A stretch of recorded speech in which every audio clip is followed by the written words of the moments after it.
Welcome back to Beers Up Sports Talk. Sibo in the house, Debo in the house, episode 25.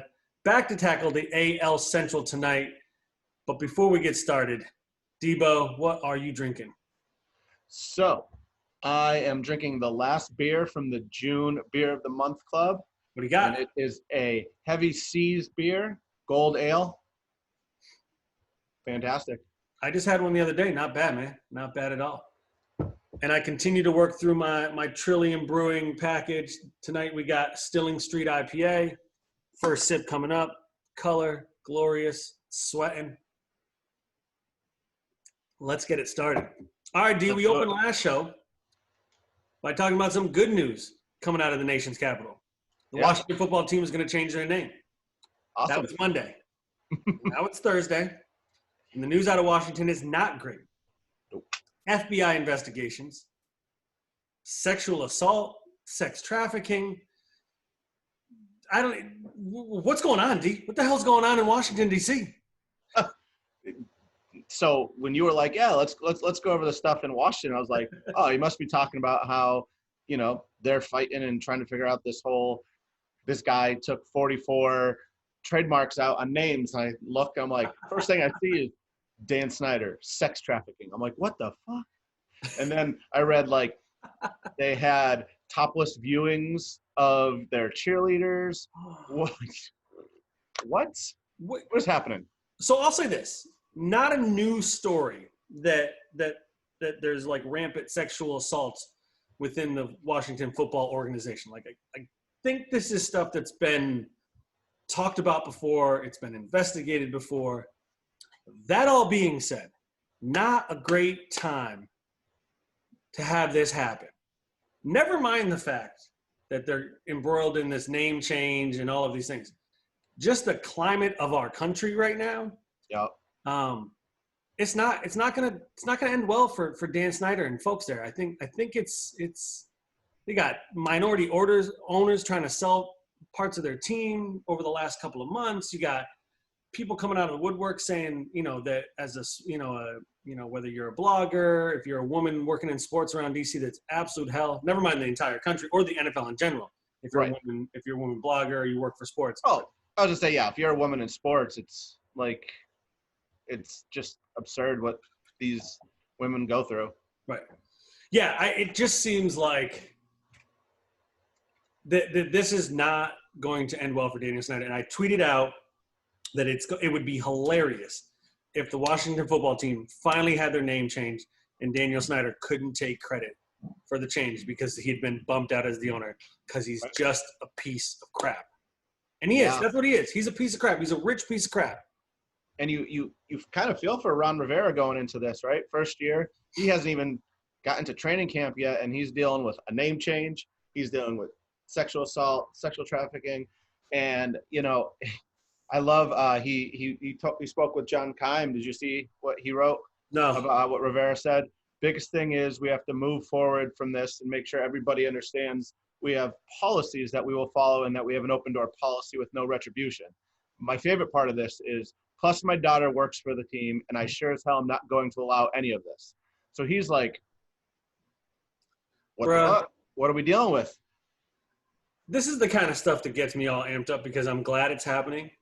Because this is the stuff that is happening, even if you don't see it. This stuff's happening, and when it gets outed like this and people start running for cover, it's fantastic.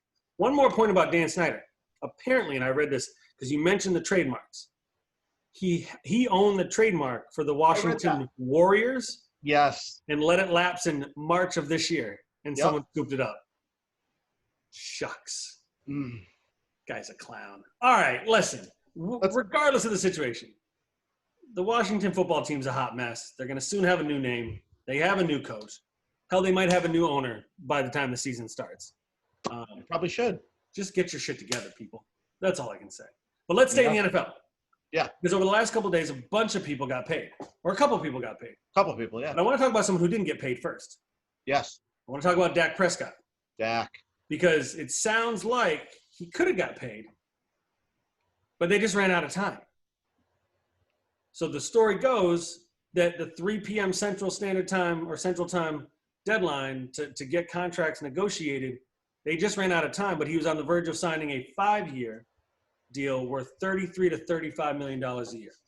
And he wanted to sign it, but they ran out of time. Hey, D, if you're about to sign a contract like that, you going to run out of time? Nope. Are you going to make sure you get that deal done? Hells yeah. Like, and maybe he didn't want what it. What does run out of time mean? Maybe they did it, and then they're like, oops, we didn't fax it to him in time. Right. Or I'm guessing. What does that mean? I mean, why has it got to come down to the last minute anyway? That if you guys have been talking an hour before at the latest is when you're getting that. I don't know. It's something sounds fishy to me. It sounds like Cowboys kind of drug their feet and were like, oh, he wanted to sign it, but we couldn't get it to him on time. You had how many months? Well, either way, Dak's going to get paid, right? Or maybe he was like, ooh, I see what Mahomes just got. Let me go show out, and now I can get 40. So good point. Maybe he was like, oh, it didn't get to me in time when it did. Right. He's getting paid this year regardless, but so that didn't happen.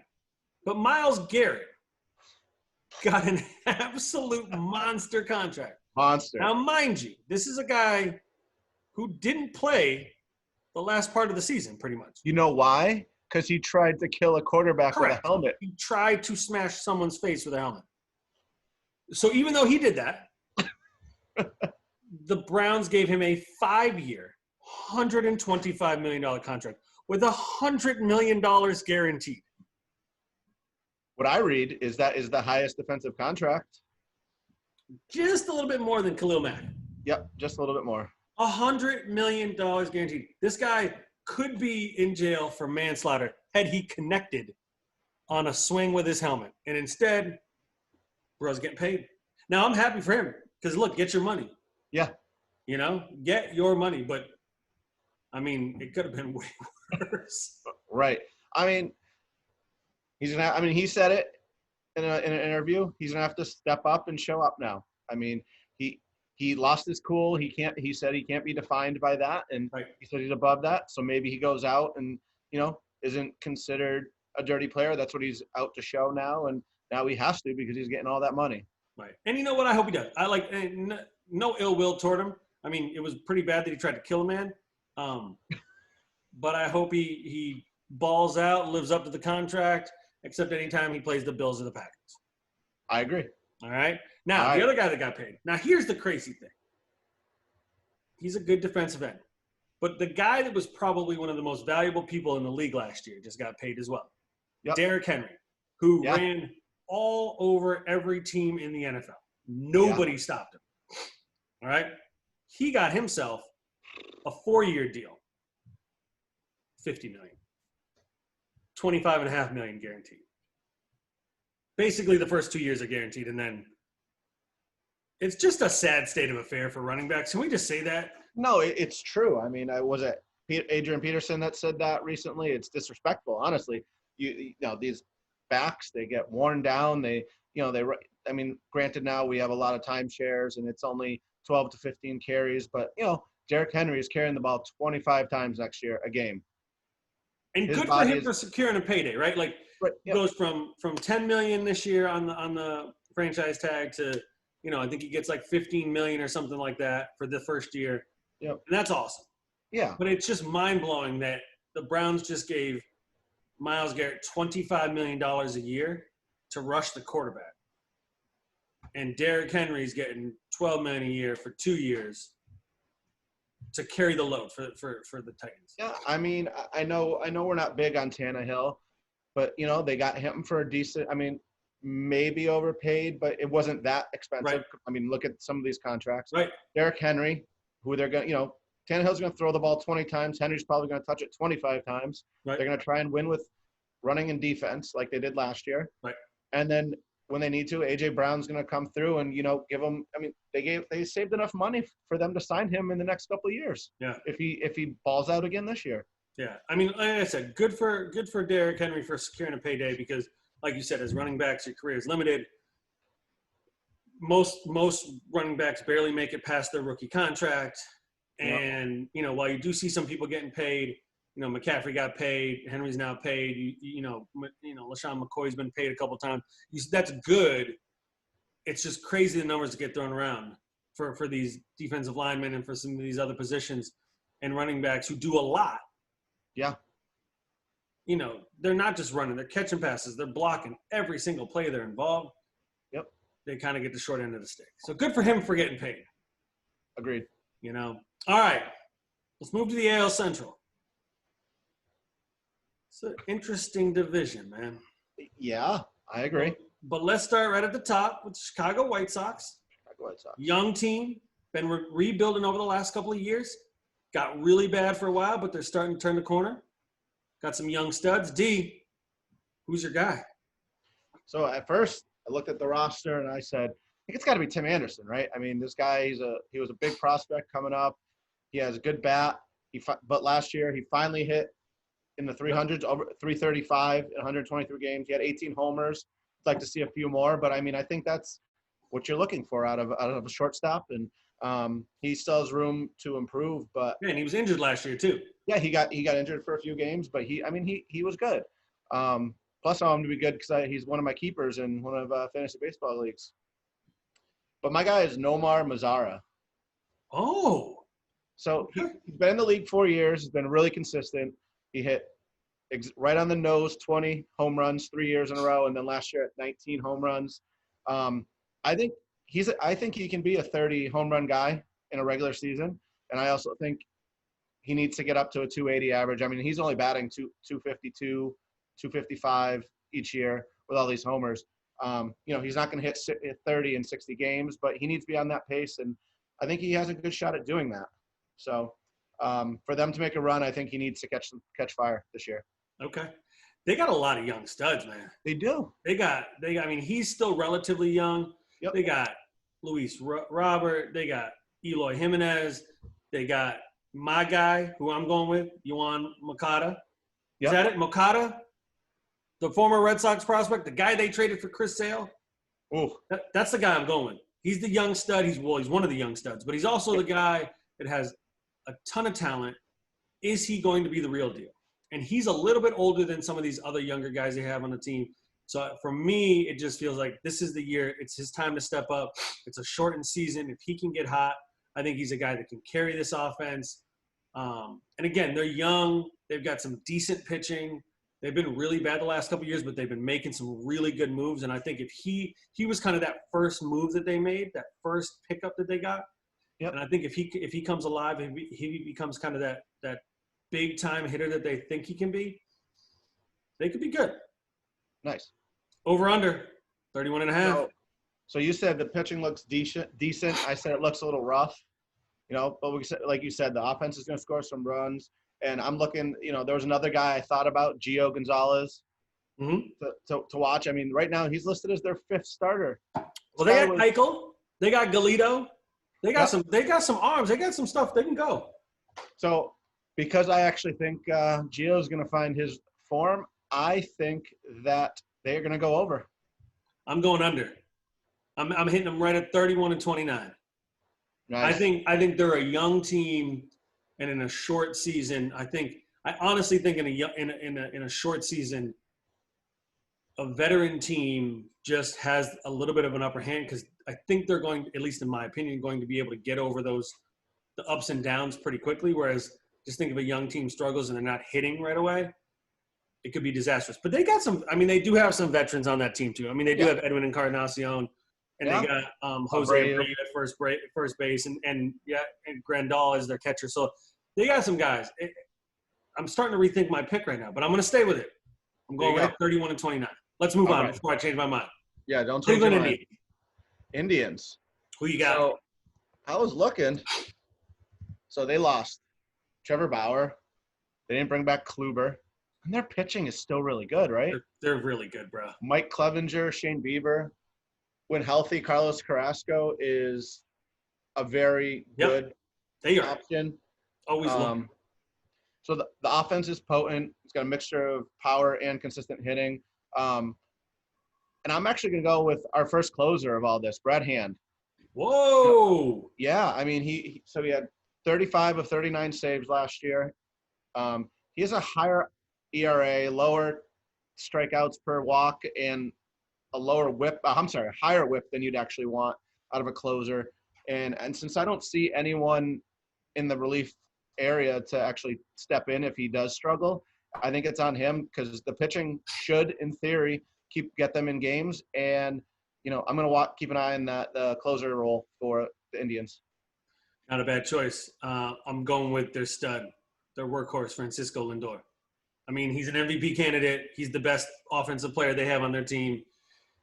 It's basically a contract year for him. So this is his second to last year of arbitration. The Indians entertained trade offers for him over the winter. They didn't trade him. They're obviously the type of mid-market team that can't sign guys like this to long-term extensions. So what this guy does this year in this shortened season probably sets him up. I mean, he's going to get a huge deal, but I just think that there's a lot riding on him. Obviously, they have a chance to make a run to the playoffs. He's got a chance that, he's going to be traded to a team that's going to give up prospects who are going to want to sign him to an extension. So to me, he's the guy. If he comes out and balls out the way he's been doing the last couple of years, they got a chance to make a real run, not only in this division, but in the AL overall, just because, like you said, they do have that pitching. They've got some work out of the bullpen, and offensively, they do have some guys. I'm a little bit worried about what their outfield looks like offensively, but with him and Ramirez, they can really mash. Yep. All right, over under 32. So I talked about how good the pitching staff was, and then I think they're going to struggle this year. So I'm going under. We're off to a great start because I'm going over. This team's winning games this year. To me, this is the type of team that's just going to come out and win games because they have that starting pitching. And you're right. Their closer is going to have to show up because, he's not your, typical prototypical right. Closer. So we'll see. All right, let's move on to the Detroit Tigers. They are really bad, and they have been bad for a while. And there was a time, just a small amount of time, where they were almost winning World Series. Yep. That feels like 50 years ago. It does feel like a long time. Awful. I mean, I am so glad that I get to say, hey, D, who you got? First off, Steve-O, let's be honest. March feels like 50 years ago at this point. That's a good point. So maybe this is about 500 years ago. So I'm looking at my notes, and first thing I wrote, yikes. Yeah. With an exclamation. Yeah. I mean, there was a time where we would sit here and we'd be like, my personal watch is Miguel Cabrera. Right. Miguel Cabrera for AL Central MVP. Right. Verlander. Matt Scherzer. Yes. Granderson. I mean, you could list a million dudes. I'm like, should I just pick Miggy just to be like, hey, let's go for some nostalgia? And he's really pretty much the only one I know on that team. Right. But, we kind of talk about it, or I talk about it. Like, I like to go with younger players. And these two, I'm actually going with two people. And it's because I think they need to showcase themselves. They're in that young, but they're getting close to, like, veteran status. And they haven't been great, but they haven't been terrible. So I'm going with shortstop Nico Goodrum and left fielder Victor Reyes. So they need to break out. Who are those guys again? Yeah, they're shortstops and left fielders. They're going to start. But let's be honest, this is a full rebuild year. And these two players are going to have to full rebuild year number 10, Doc. Yeah. And they need to show that they have what it takes to play every day when they become the veteran. And, I wrote here, they need to be able to play for a contender. But they're probably 5 years away from being contenders. This team's not good. So that's where I'm going. They are really bad. I have no good stats to share with you for this one. No, there's none. Hey, step up, stop hitting 250. Hit maybe a couple more homers, and let's go. Yeah, they're really bad, D. They're really bad. I'm going with Matthew Boyd. I went with their opening day starter. He's, they've got him. They've got Michael Fulmer. They've got a nice 1-2 punch. Fulmer's going to be injured to start the season. Boyd's probably the only guy that can go out there and consistently give them a chance to win the game. And that's a really awful thing to say, but, their lineup is bad. I mean, I was looking through the players and kind of doing some research, and I was like, oh, this guy must be really young. And it's like, he's 26. Like not that young anymore, right? Yeah. So that's where I was with Goodrum and Reyes. They're like 26, 28, and I'm like, there aren't really good young players on the team either. And what's crazy about all of this is you mentioned Miggy Cabrera. You would think that they would try to unload him on somebody, pay most of the salary, just try to get a prospect back. I don't know if maybe he just wants to stay there. If maybe, I know he's been injured over the last couple of years and maybe it wasn't the right time. I just wonder, like, are they going to try to unload him at some point so that he can go maybe try to win a World Series or try to play in some competitive games, go be a DH. I'm sure that he can still hit a little bit. I know he can. Yeah, I mean, he hit 292 last year. Right. I know he's lost his power, but he can still hit. Yep. You know, I mean, it's just, and then it's really sad to look at that team and see him on it and be like, he should be somewhere else. I mean, yeah, I mean, there's extra opportunity now with the National League going with the Universal DH. So it's not like you can only trade to American League. Now you have the whole National League. I think there's an opportunity out of there. Right. And they're not spending a lot of money. So I wonder if they eat some salary and get him on another team. Over under 21.5. Way under. Way under.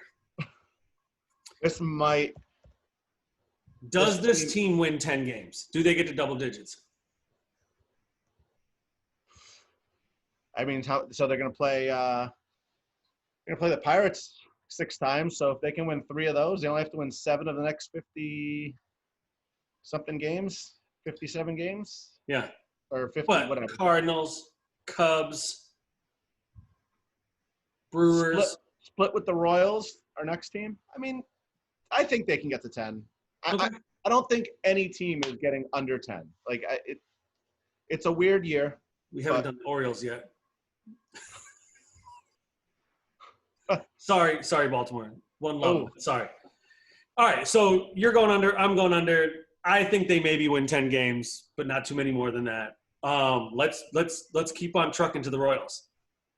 World Series not too long ago. Back-to-back World Series. Won one, lost one. Yep. How the mighty have fallen. I don't think they were ever mighty. I think they just hit their stride at the right time. But who you got? Another team that, like you said, is not great. Going young again, 24-year-old Alberto Mondesi. My man. Son of Raul. He's going to be given every opportunity to succeed. That's what you got? That's what I got. When you get with these teams, man, you just I'm trying to look for young and hope that they break out. And I mean, he has some power and he's going to be given the opportunity. They're not going to bench him unless he's completely terrible. They're going to give him the opportunity to play through everything this year. So that's where I'm going to go. All right, I'm going Jorge Soler. Big home run hitter last year. Finally kind of started to live up to the hype that he had as a prospect when he was with the Rays. He's the kind of guy that if he continues to hit the way he did last year, like this is a guy that can lead the league in home runs. He can be in the right season an MVP candidate kind of guy. Like he could do that. And this was a guy that was highly touted coming out of the minors. He's, everybody thought he was going to be the next greatest thing, and he kind of fizzled out in Tampa Bay. But now with the Royals, he's kind of found himself. And if he can match last year's output, this is the kind of guy that can carry their team. And again, they're not very good. But is this guy the real deal? Is he somebody they can build around? Is this a guy that can hit 40, 50 home runs for the next 10 years? If so, that's kind of nice to have. Yep. And they don't have a bad offense, right? They've got some players on offense. They got Mondesi. They got him. Alex Gordon's still kicking around there. They've got some guys that can hit, and they've got some young guys in the pitching staff. But it's just, they're kind of one of those teams that and this happens with those mid-market, small-market teams where they catch lightning in a bottle and they win a World Series, and then they kind of have to invest in their team because they can't just like quit like the Marlins used to do, sell everybody off. And so, you invest in a couple of veterans and then it goes south and then you're kind of stuck with these guys. I mean, they've got Whit Merrifield, who's another good infielder, young guy that they have. And so they've got some guys on that team, but I'm going Soler over under 24.5. What do you got, D? There's always that one team that does something weird. I'm going over. I'm going to go – they're going to go over by about 2 games. I'm going under. I'm not surprised. Honestly, it could be one game, or it could be like 6 or 7. I think this is a team that if they get off to a rocky start, because I'm picking Solar. He's a big home run, low average guy. If he gets off to a rocky start and he's striking out, they're losing games. Yeah. Even if their pitching is strong, they're losing games. So, yeah, I'm going under. Let's go to the Minnesota Twins, who look to be the best team in the division. Yeah. They're kind of loaded. I was surprised with the 34.5. When I saw that, I was like, that's high. Yeah. But, who you got? They had 4 players hit under 260 last year. And they have a lot of people that can match. I mean, they have some home run hitters on that team. Yes, sir. And I know everyone wants to see home runs, but I think this year with the short amount of games that we have, I think it's going to be a lot more with getting on base and doing those type of things. So I'm looking for someone who might be able to get their average back up. Josh Donaldson, he hit over 270 4 out of 5 seasons from 2013 to 2017. And he's always had a good on-base percentage. So I think that's the player to watch. I mean, I watched him last year with the Braves, and he was crushing it. He still only hit like 262, and, he's there to play. I mean, whether he's going to hit home runs, he's going to walk a lot, which is fantastic. At worst, if you're not getting the singles, at least he's getting on base. He was just under 400 on base percentage last year. I think that's the guy to look. I think he can get to 280 and keep that power. That team's gonna be even better than what it looks like on paper already. That's a huge signing for them. They've already got a team that can mash, but you add that guy to that lineup. And I made a note: 5 guys projected to hit over 10 home runs in this short season. That lineup's gonna be tough. Yep. Right. But I went pitching. Yeah. I went Jose Berrios because this is their ace in the making. And they've got some other pitchers. They've got some good guys in that rotation. And I think they're going to be able to win games with the bat. But you need a guy, especially in the playoffs, and I think this is a playoff team. You need a guy that can give you 7-8 innings of strong pitching. And I think last year he kind of showed flashes of that. There were times where he was absolutely dominant and times where he couldn't hit the strike zone. If he develops into that ace, if you have an ace that can go with that type of offense where on any given night they could put up 10, 12 runs easy with those bats, man. They got guys up and down the lineup. They really do.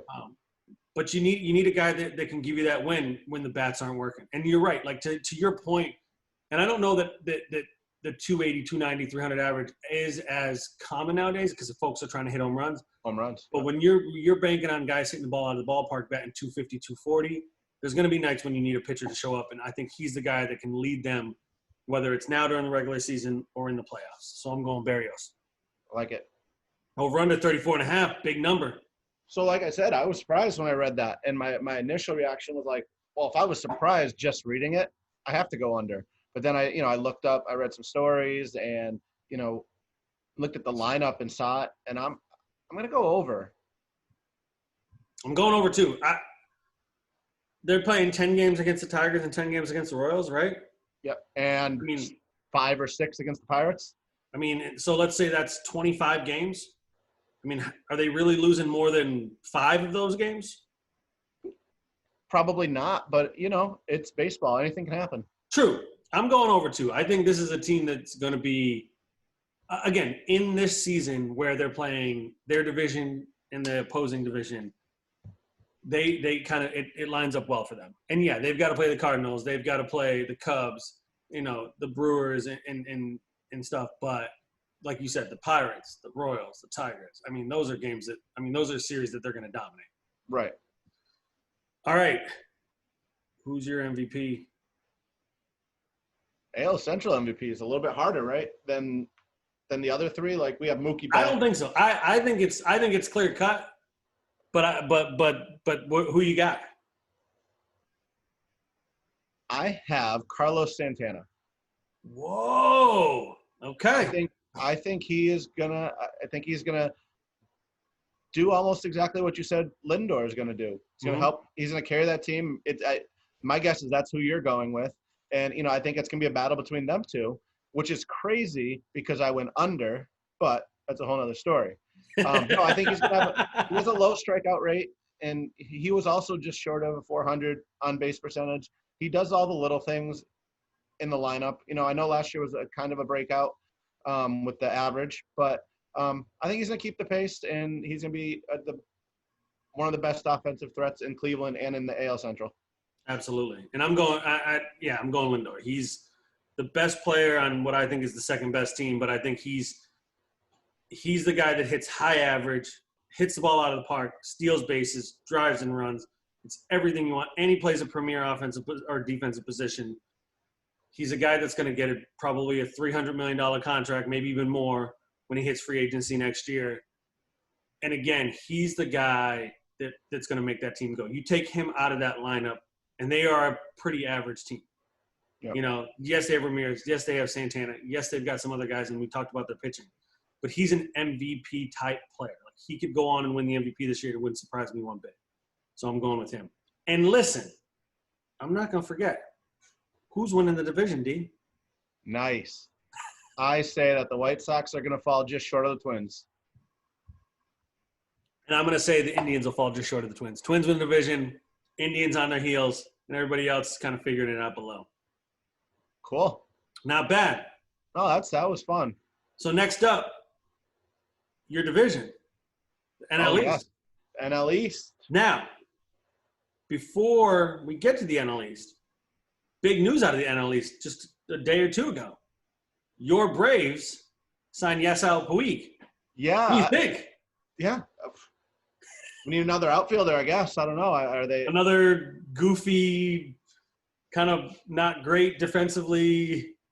I mean, it makes me think that they might try and do something with Inciarte, maybe move him. Who knows? I mean, it's been something. But the biggest issue is because Markakis is not playing. Right. That's why they went after it. So it's good look. We'll talk a little bit more about it then. Next time we meet for this. Worst case is he'll be entertaining. I mean, worst case is he's a little bit less than Donaldson. No, I was kidding. But I mean, he has the power. He's just got to not have his attitude and run the damn ball out. Run it out. Yeah, he'll be entertaining. All right, last comments? Yeah, I have a couple of things called last call. Ooh, let's go. Let's All right. So, Bill Stadium losing their name. Yeah, new era. Don't get any money. New era. No one's buying their hats because they're like $70 for one fitted hat. Yeah, that's not a great situation. I mean, I don't know. They'll figure it out. I saw that and I kind of was just like, "Oh, New Era doesn't have any money." Wow, not a big surprise in this world. I mean, these names. These stadium names change every. I feel like 5 to 10 years. Someone comes along and offers more money, or in this situation, they don't have any money and they ask to get out of the contract. So someone will step up. I mean, honestly, like, what a time to step up, because the Bills have been pretty bad for a long time. And now this is the first time in a long time that they've been pretty good, and they're going to be on TV more, so people are going to be saying their name more. I mean, they get a sellout every week, but people are going to be more interested in watching and going to their games now. Not a bad time to put your money where your mouth is. Labatt Blue Stadium? Buffalo Wings Stadium. Just call it Buffalo Wings Stadium.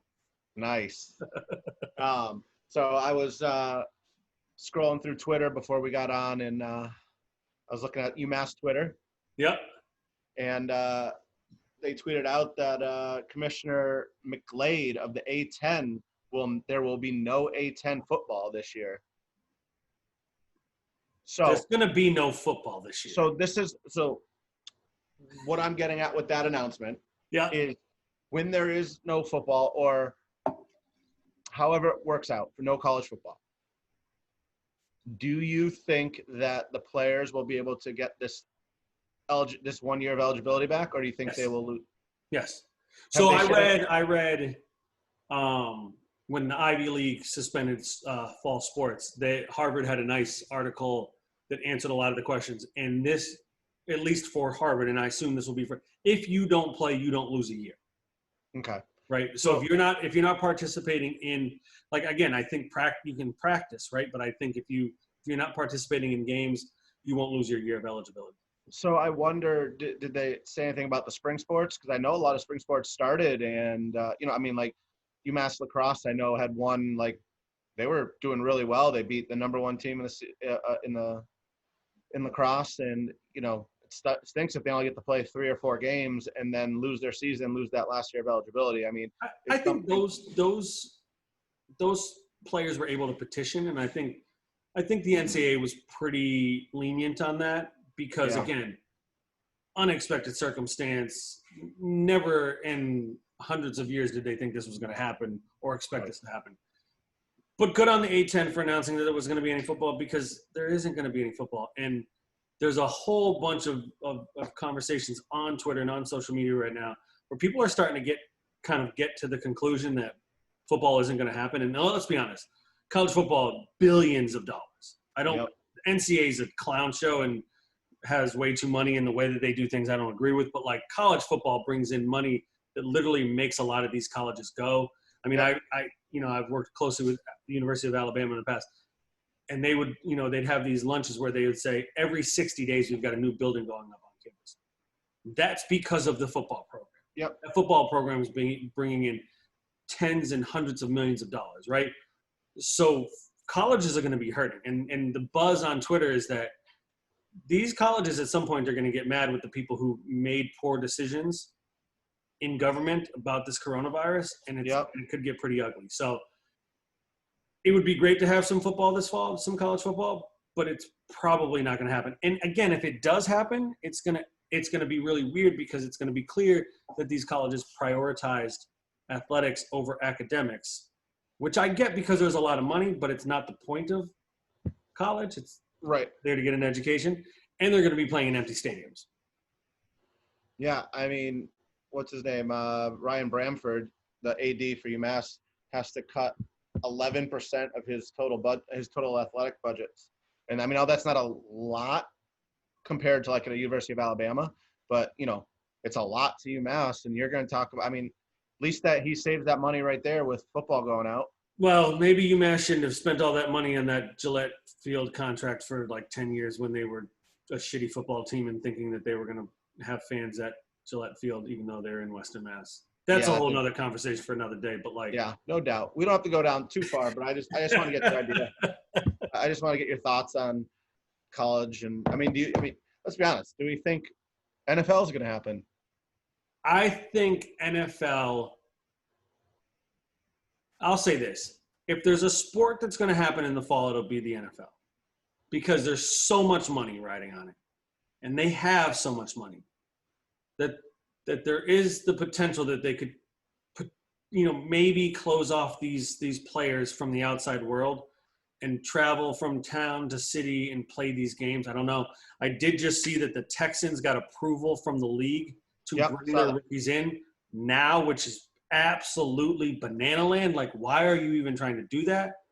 There's already 70-something NFL players that have tested positive. NBA players are testing positive. Major League Baseball players are testing positive. Why in Texas, where cases are going through the roof, are you going to bring people who you don't know have been self-quarantining into a facility like that? I do think the NFL is going to do everything they can. And again, as I've mentioned before, I think they're going to be super tight-lipped about everything, because, again, the minute that they announce that they're not playing football is literally billions of dollars that are going to disappear. And they're going to need to be so careful of that. Yep. And again, if they're not playing football, anybody that's not on a guaranteed contract isn't getting any money, and it's going to get real weird real quick. So the NFL, if there's one sport that I could see trying to, spending a crap ton of money to make it happen, it's going to be them, because there is so much money to lose. All right, y'all. Till next time. We got the NL East coming. We got more football news coming, I'm sure. NBA bubble stuff hopping off. Watch, like us on Facebook, follow us on Instagram. Man, go listen to iTunes. Let's do it. We'll see y'all next time. Peace.